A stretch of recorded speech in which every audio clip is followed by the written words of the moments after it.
Salut à tous, bienvenue pour ce nouveau numéro de la bibliothèque virtuelle. Vous avez déjà remarqué le changement de miniature, mais vous pouvez désormais constater que les modifications sont bien plus profondes dès aujourd'hui. Disons que je teste une nouvelle méthode d'enregistrement, on verra ce que ça donnera. Le concept de la bibliothèque virtuelle change lui aussi légèrement, mais temporairement seulement. Comme il y avait déjà plusieurs livres dont je voulais vous parler, j'ai décidé de me passer de tirage au sort pendant un petit moment. C'est donc parti pour ce 4e épisode qui sera consacré au roman Star Wars Le Labyrinthe du Mal écrit par James Luceno.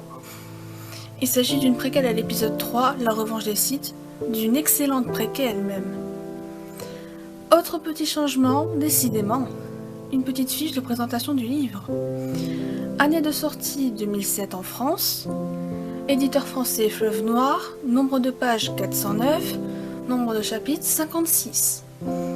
Et le résumé: capturer Newt Gunray, vice-roi de la Fédération du Commerce et membre du Conseil des Séparatistes, telle est la mission qui conduit Obi-Wan Kenobi et Anakin Skywalker sur Cato Nemoidia, un commando de clones à leur côté. L'allié perfide des Sith échappe de justesse à ses poursuivants Jedi, mais ces derniers voient leur audace récompensée par un trophée aussi précieux qu'inattendu. Un transceveur hyperspatial, unique, susceptible de conduire les forces de la République sur la piste de l'insaisissable Sidious. Une chasse à l'homme s'engage, mais dans cette partie d'échecs aux dimensions de la galaxie, malgré les attaques et les contre-attaques qui se succèdent, Sidious garde inexplicablement une longueur d'avance jusqu'à ce que la traque prenne un tout autre tour.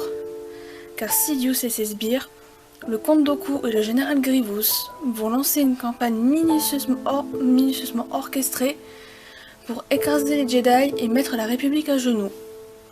J'ai lu ce livre un nombre incalculable de fois.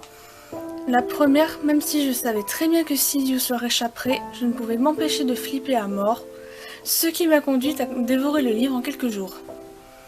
La deuxième fois, j'ai pris un peu plus de temps, mais j'avais toujours aussi peur que Sidious se fasse attraper, je n'étais pas beaucoup plus rationnelle. L'auteur est un vrai génie qui sait tenir le suspense jusqu'au bout, et peu importe le nombre de relectures à vide.